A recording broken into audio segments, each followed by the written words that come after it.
টাঙ্গাইলের সখীপুর উপজেলার 10টি ইউনিয়ন ও পৌরসভার কয়েকটি ওয়ার্ডে জোকের উপদ্রব অস্বাভাবিকভাবে বৃদ্ধি পেয়েছে। এতে সাধারণ মানুষ, কৃষক ও গবাদি পশু পালনকারীরা চরম দুর্ভোগের মধ্যে দিন কাটাচ্ছেন।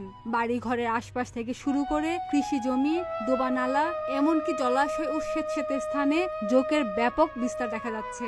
বিশেষ করে চলমান বর্ষাকালীন স্বেচ্ছেতে পরিবেশে এই উপদ্রবকে আরো বাড়িয়ে তুলেছে।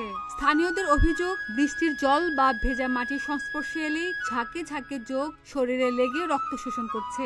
এতে সবচেয়ে বেশি বিপাকে পড়ছেন কৃষিকাজে নিযুক্ত শ্রমিকরা। ধান ক্ষেত বা আর্দ্র জমিতে কাজ করতে গেলে তাদের পা, হাত, এমনকি শরীরের বিভিন্ন অংশে জোক কামড়ে ধরছে।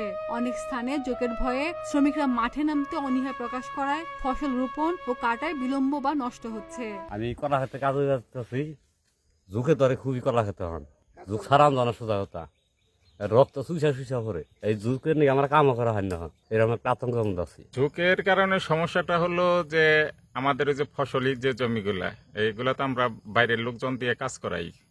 অনেক সময় দেখা যায় যে ওই লেবার যারা, এরা এই জোকের কারণে কাজকর্ম করতে চায় না, যে জোকের ভয়ে ওই গরু বাছুর যারা পালে, ওই গরু বাছুরের ধরে রক্ত খায়, ওই বিভিন্ন ধরনের সমস্যা, এই ধরনের অনেক সমস্যা হয়। ওই যারা ঘাস কাটে, ঘাস কাটতে গেলেও ওই জোকে ধরে ঘাস কাটবার পারে না, এই ধরনের নানান সমস্যা হয়। কলা গাছে আমরা কাজ করতে পারি না, জুকের লাগিয়া জুকে বুঝাই চতুর্পাশে জুক, কলা গাছেও আছে, আপনার মাটিতেও আছে, এমনি ঘাসে টাসে সবকিছু। বাসা বাড়ি পর্যন্ত আছে, রাত্রে এই আইটা বাসা বাড়ি যা। এরপরে মানে এই যে ধান ক্ষেতের কুলা খালাই দিয়া ধান ক্ষেতের ভিতরে ধান কাটা যায় না, এরকম একটা ইয়ের মধ্যে পড়ছে আর কি। উপজেলার মুচারিয়ার পাথার, বরচৌনা, দাড়িপাকা, কচুয়া, কালিয়া, মৌলভীবাজার, শ্রীপুর, বটতলী সহ প্রত্যন্ত এলাকাগুলোতে জোক বড় হুমকি হয়ে দাঁড়িয়েছে। মাঠে বা জলাশয়ের ধারে চড়াতে গেলে গরু, মহিষ, ছাগল ও ভেড়ার শরীরে জোক লেগে রক্ত শোষণ করছে। বিশেষজ্ঞদের মতে জোক রক্ত শোষণের সময় এমন এক ধরনের লালা নিঃসরণ করে যা রক্তে জমাট বাঁধতে বাধা দেয়, ফলে কামড়ের পর ক্ষতস্থান থেকে দীর্ঘ সময় রক্তপাত হতে থাকে।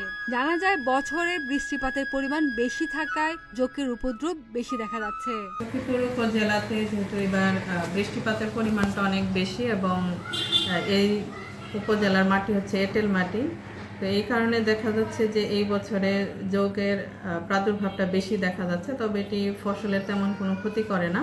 তারপর আমি কৃষক ভাইদের উদ্দেশ্যে বলবো, যদি এর আক্রমণটা অনেক বেশি হয়, আপনাদের বাড়ির আশেপাশের ঝোপঝাড় পরিষ্কার পরিচ্ছন্ন রাখবেন।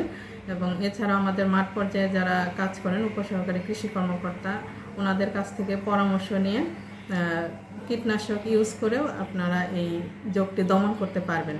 এছাড়া আপনারা যদি আগাছানাশকের সাথে লবণ মিশিয়ে এই জোকটি দমন করা যায়।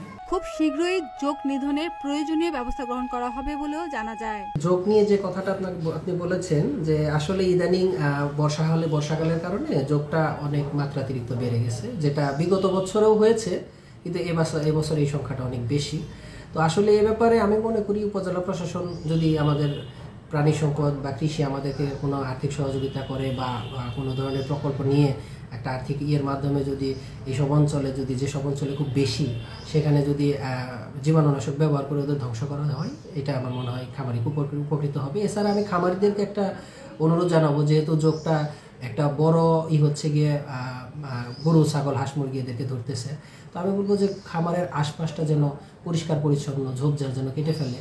এক্ষেত্রে তারা জোক থেকেও নিরাপত্তা পাবে আর মশা মাছির আক্রমণ থেকেও নিরাপত্তা পাবে, কারণ আমাদের বর্তমানে প্রায় 30% রোগ বালাই মশা মাছির কামড়ে হয়।